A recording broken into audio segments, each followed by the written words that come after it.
નમસ્કાર મિત્રો, ગુજરાત રાજ્યની સેવામાંથી સેવાનિવૃત્ત પામેલા પેન્શનરો માટે એપ્રિલ 2026નું પેન્શન મે મહિનામાં કેટલું જમા થશે તેની તમામ વાત આપણે આજે કરવાની છે. તો મિત્રો, તમે જાણો છો તે પ્રમાણે મોંઘવારી ભથ્થામાં 2% વધારો થવાથી પેન્શનમાં પણ વધારો થશે અને 3 મહિનાનું એરિયસ પણ મળવાપાત્ર થશે.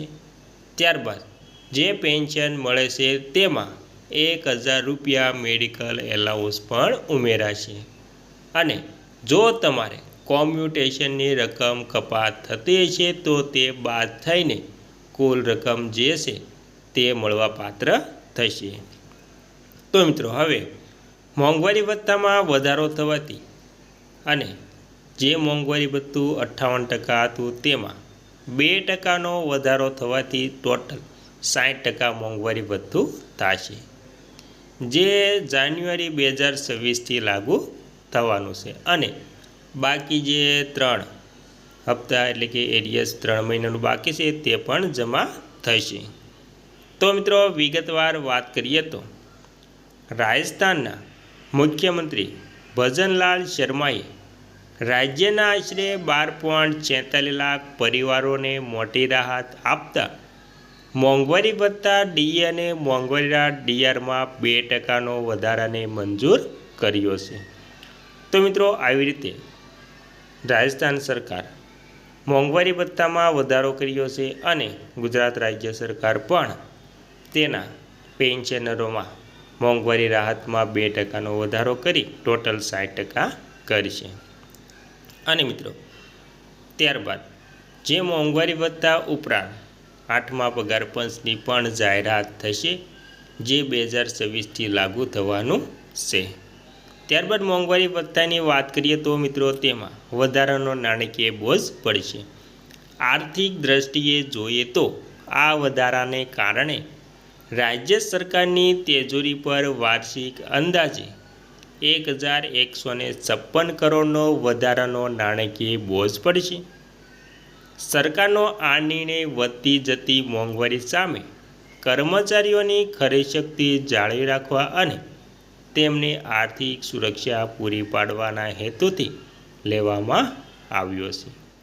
મોંઘવારી ભથ્થું એ જીવન નિર્વાહના ખર્ચને થતા એટલે કે જીવન નિર્વાહના જે ખર્ચમાં થતા વધારાને સંતુલિત કરવા માટે આપવામાં આવતી રકમ છે, જે મૂળભૂત પગારના નિશ્ચિત ટકાવારી મુજબ ગણવામાં આવે છે અને તે સંપૂર્ણપણે કરપાત્ર હોય છે.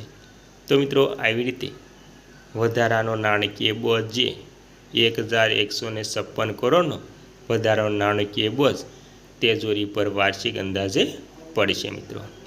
અને જે મોંઘવારી ભથ્થું છે એ જીવન નિર્વાહના ખર્ચને વધારવા સંતુલિત કરશે.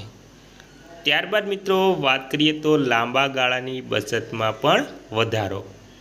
ચૂકવણીની પ્રક્રિયા અંગે સરકારે સ્પષ્ટતા કરી છે કે વધેલા ભથ્થાની રોકડ ચૂકવણી મે 2026ના પગાર સાથે કરવામાં આવશે, જે કર્મચારીઓને જૂન મહિનામાં પ્રાપ્ત થશે. જાન્યુઆરીથી એપ્રિલ 2026 સુધીના 4 મહિનાના તફાવતની રકમ એરિયસ સીધી કર્મચારીઓના જનરલ પ્રોવિડન્ટ ફંડ જીપીએફ ખાતામાં જમા કરવામાં આવશે. આ પદ્ધતિથી સરકાર કર્મચારીઓની લાંબા ગાળાની બચતમાં પણ વધારો કરી રહી છે. તો મિત્રો, આવી રીતે મોંઘવારી ભથ્થામાં વધારો થતાં જે જાન્યુઆરીથી એપ્રિલ સુધીની જે વચ્ચેના મોંઘવારી ભથ્થું મળવાનું છે અને તેમાં 2026 સુધીના 4 મહિનાની તફાવતની રકમ પણ સીધા કર્મચારીઓના પ્રોવિડન્ટ ફંડમાં જમા કરવામાં આવશે. ત્યારબાદ વાત કરીએ તો મોંઘવારી સામે લડવામાં મદદ. બીજી તરફ પેન્શનરો માટે સરકારે વધુ ઉદાર અભિગમ અપનાવ્યો છે. વરિષ્ઠ નાગરિકોની જરૂરિયાતોને ધ્યાનમાં રાખીને પેન્શનરોને 1 જાન્યુઆરી 2026થી અમલી બનેલ વધેલી મોંઘવારી રાહત ડીઆરની તમામ રકમ રોકડમાં ચૂકવવામાં આવશે. આ પગલાંથી નિવૃત્ત કર્મચારીઓને તાત્કાલિક આર્થિક સહાય મળશે, જે તેમને દૈનિક ખર્ચ અને મોંઘવારી સામે લડવામાં મદદરૂપ સાબિત થશે. મિત્રો.